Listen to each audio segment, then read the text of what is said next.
Hello and welcome you all. So this is our one more experiment, that is closed loop reversible hydraulic transmission system. So in this circuit we are going to study some of the things like how a closed loop reversible transmission system works, and also we are going to look how what are the different conditions we have. So I have already written that we have four number of conditions, that is stop condition, clockwise rotation, anti-clockwise rotation and overload. Since here we are writing clockwise rotation and anti-clockwise rotation, so this is our output part, and in the output we should have a clockwise motion and anti-clockwise motion. From this diagram we can understand, right? But why we are studying this in this circuit? We are studying this circuit because this is a circuit which signifies that how we can efficiently get a load at the output with a minimal input. So basic idea of having this circuit is to have a max load here or max torque here or maximum speed in this part with respect to this one. So in the input we are using a motor, or either we can use an engine. So this is the engine part or an electric motor part. So the basic idea is to have a minimal input from this side and to extract a maximum work output from this side using hydraulic. Fine.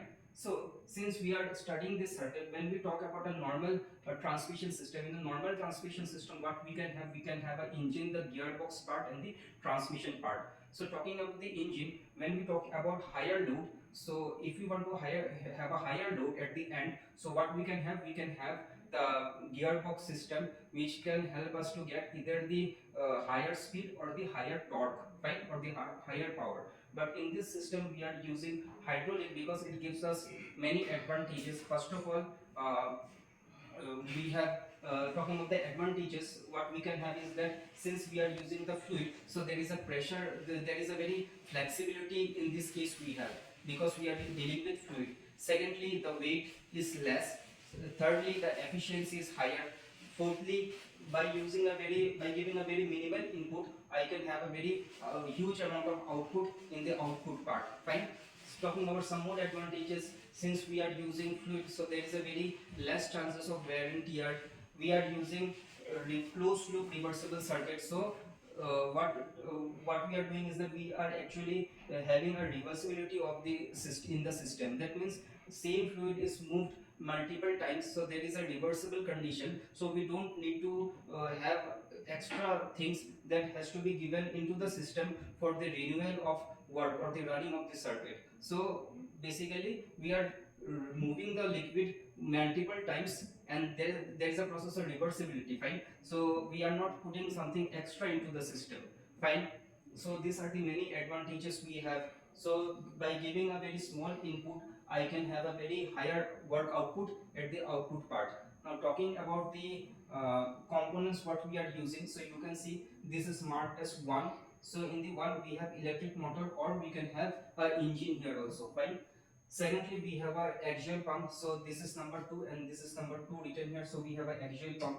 We have a charge pump. So this is number 3. We have a charge pump. Number 4, 5, 6 and 8. So 4, 5, 6 and 8 are the relief valves that is being used for relieving the pressure. When the pressure exceeds a certain limit, so we will be using this relief valves to release the pressure, the fluid pressure inside the pipelines.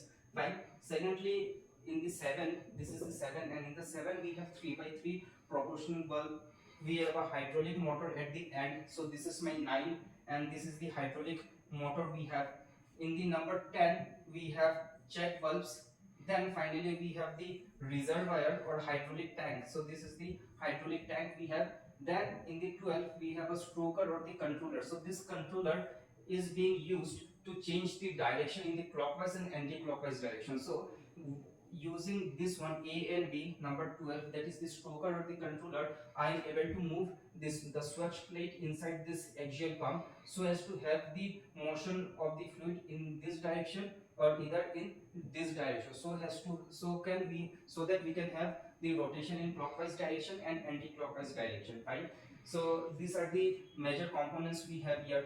Talking about why do we have these two pumps, so talking about this pump, since from the name you can say this is a charge pump, so it is charging something. What it is charging, we will later look into the system and in detail we'll get to know what it is charging. But then we have this pump for charging of something. So since we are using hydraulic oil, so it is charging the hydraulic oil. Or else this charge pump is also known as a compensator pump. So it is compensating something, or it is charging something, it is putting extra into the system. Fine, but not from outside, from these two reservoirs only it is putting something. It is putting hydraulic oil inside the system when there is a necessity. Fine, so we have a charge pump here. This axial pump is basically a pump that is used for moving the fluid in this direction or either in this direction, depending on the stroker or the controller position. Fine, so let us look how this works. So first of all, since we are dealing with something, in the output section we are dealing with some power or some speed or some motion we are getting. We have a clockwise motion and anti-clockwise motion. We are more concerned with the clockwise and anti-clockwise motion at the output end. So also we need to have a stop condition. We can't have a continuous running of the shaft at the end, right? So we need to have a stop condition. So first condition, we'll talk about stop condition. Secondly, there will be a situation where the force or the load at the output shaft is very much higher.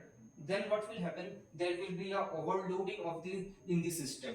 So if there is a overload, so also we have a overload system that it has crossed the certain it has crossed the max power of the this output shaft. So whenever we have a shaft here, the shaft is loaded with so much of load that it can't move. So then it will be a overload condition. Fine. So let us talk about stop condition here. So that is very important, stop condition, because we can't have a continuous rotation of the shaft, right? So let's talk about stop condition. In stop condition, first of all, we'll turn on the electric motor or the engine, and this motor will drive this one, right? So this electric motor is connected to axial pump, and this axial pump is connected to this charge pump. Now this will not operate. This will have a just connection between these two.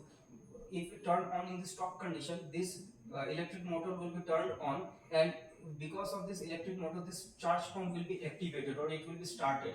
Once the charge pump is started, so you can have this arrow direction in this direction. That means it can only deliver fluid in this direction, right? But talking about this one, I can have this I can move the fluid in this direction as well as I can move the fluid in this direction. But in case of charge pump, there is only one way motion of the fluid. So first of all, talking about stop condition, so this is a reservoir. We'll start from here. So the fluid will be moving in this direction. So S means stop, fine. So this is how it will move. Stop. It will move in this direction. Stop. It will move in this direction. It will move in this direction. Stop. So once when the fluid will reach here, so it will have multiple paths. Either it can go in this direction, either it can go in this direction, either it can go in this direction after that, or either it can go in this direction, again up direction, and again down direction. Right? So we have this many number of paths in the stop condition. Now what will happen? Now this is a relief bulb, and in the relief bulb, how does it work? When the fluid is moving in this direction, and if there is a passage to move in this direction, so it will try to move in this direction. When it is moving in this direction, so this line is not connected with this line, this arrow, right? It is down here. So the fluid will try to move in this direction, and this dotted line is called pilot line, right? So this fluid will move in this direction, and it will crank this line into here, so that this line is connected with this line, this line is connected with this line, and it will be connected, and it will be passed via in this direction or either in the upward direction. So these are the conditions we have, but what actually is happening is totally different, right? So what will happen is that when the fluid reaches at this position, so it can go either direction, this direction, this direction. Now let us consider that when the fluid moves in this direction through this pilot line, and it will crank this line, it should exit the cranking pressure of the relief bulb. So we'll set some pressure so that when the fluid moves in this direction, so there should be a sufficient amount of force or sufficient amount of pressure so that this arrow cranks with this original line and there is a flow of fluid. For the time being, we are considering that this is infinity, that infinite pressure is cranking pressure is required to crank this one, and that is not possible. For the time being, we are considering this one. So it will not move in this direction. What will happen? The fluid will move in this direction. Once it is moving in this direction, so we have this check bulbs. Now check bulbs are those bulbs where only unidirectional flow is can be achieved, right? So in this check bulb, this one either it can go either this direction or either it can go this direction. So let us assume that it is moving in this direction.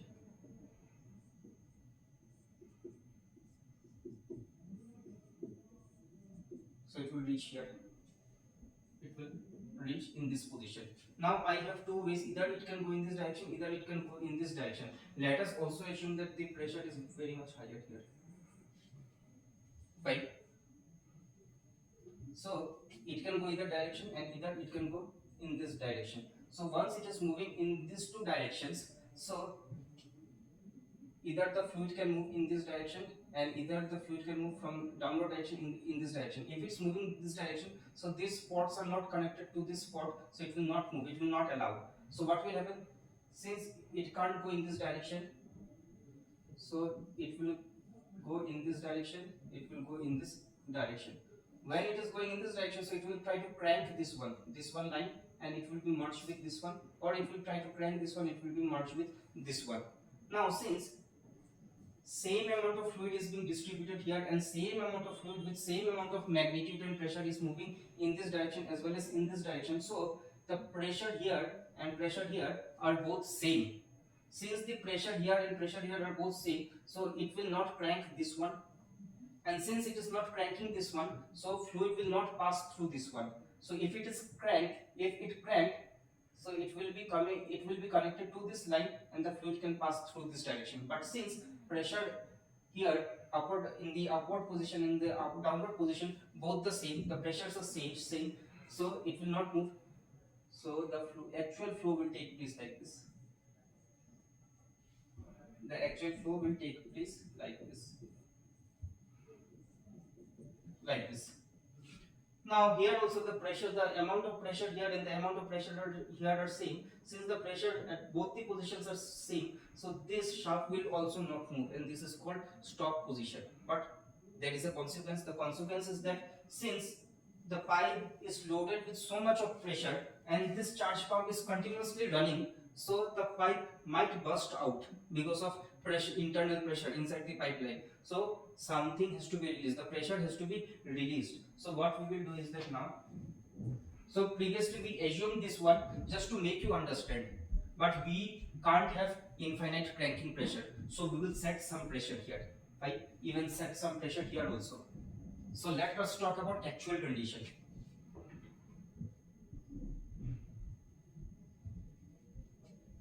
right?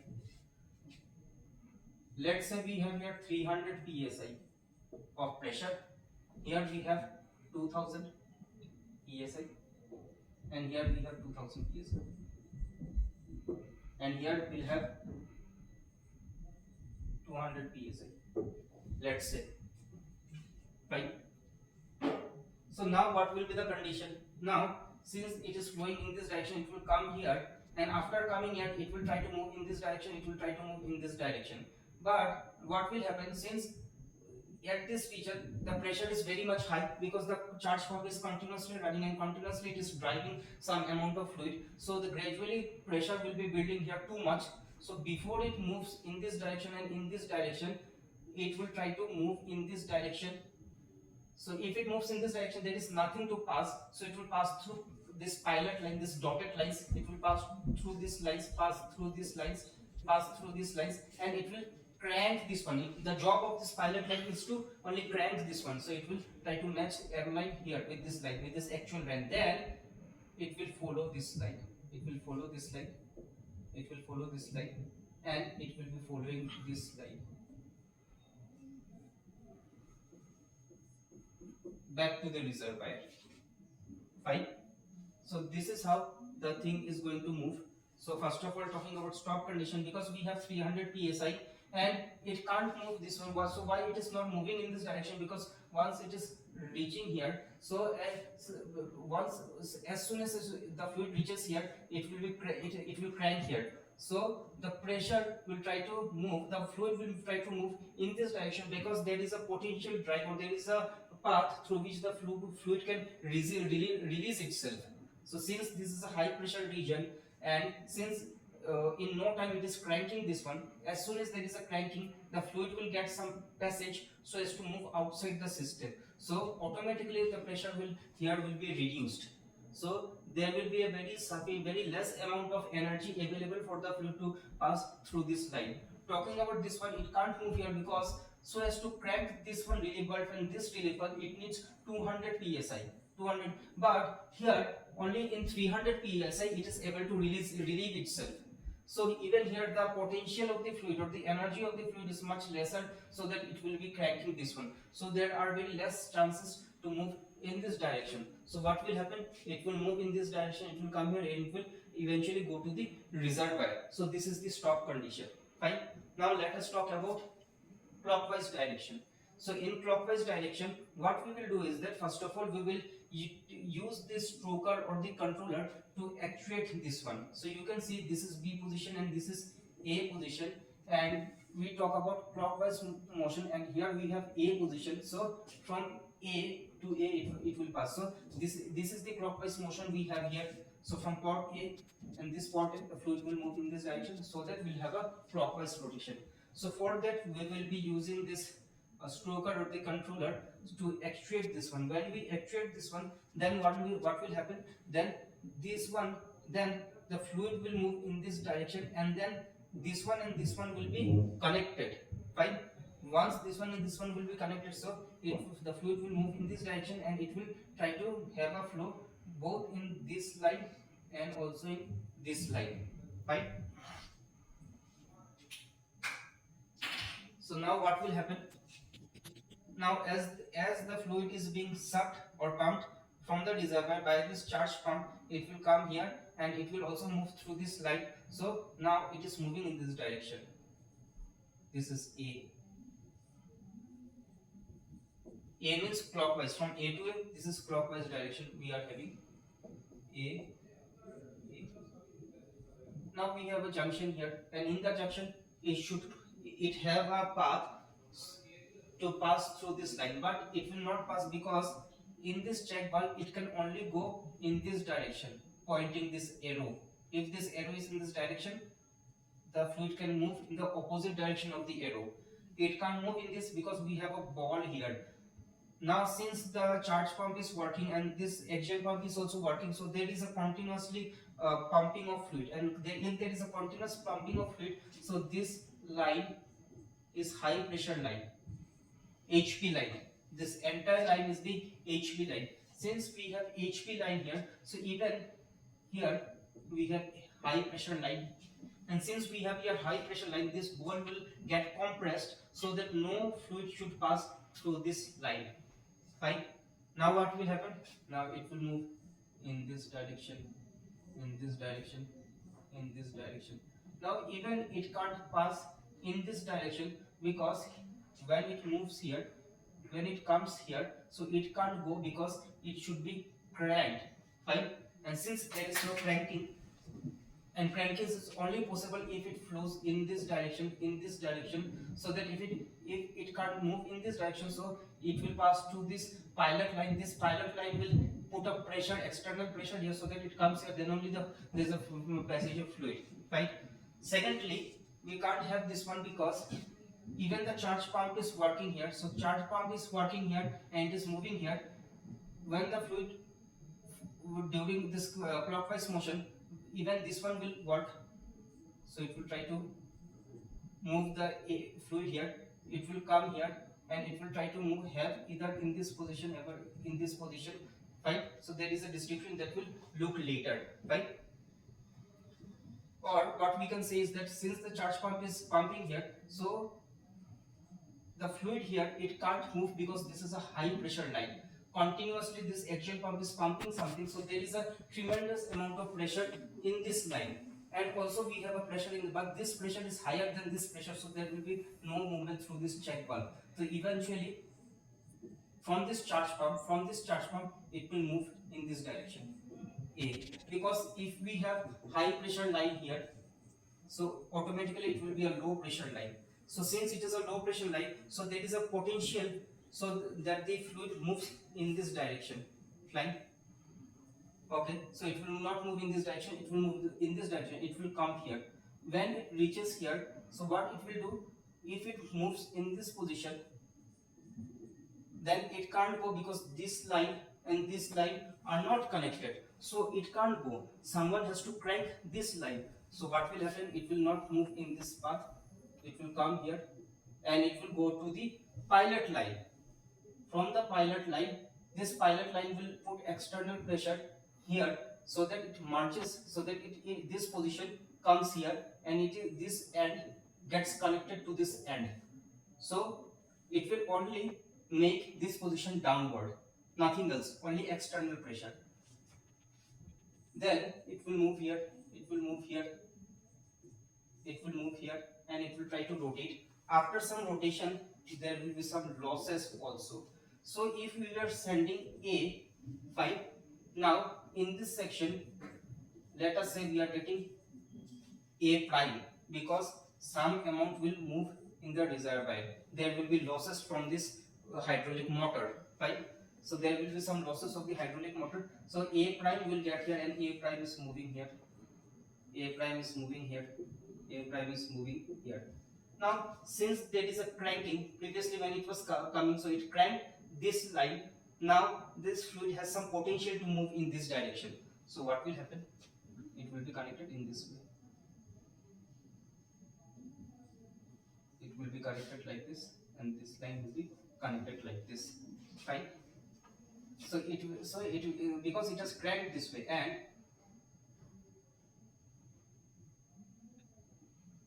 this line will be connected like this.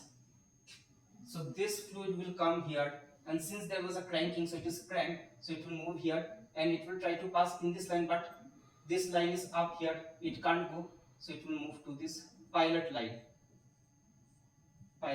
here. The job of the pilot line is to only push the external pressure so that it exits the cranking pressure, and it makes this line come here. So, right? So once it is coming here, so this fluid will move in this direction, following this dotted line, following this dotted line, it will move here.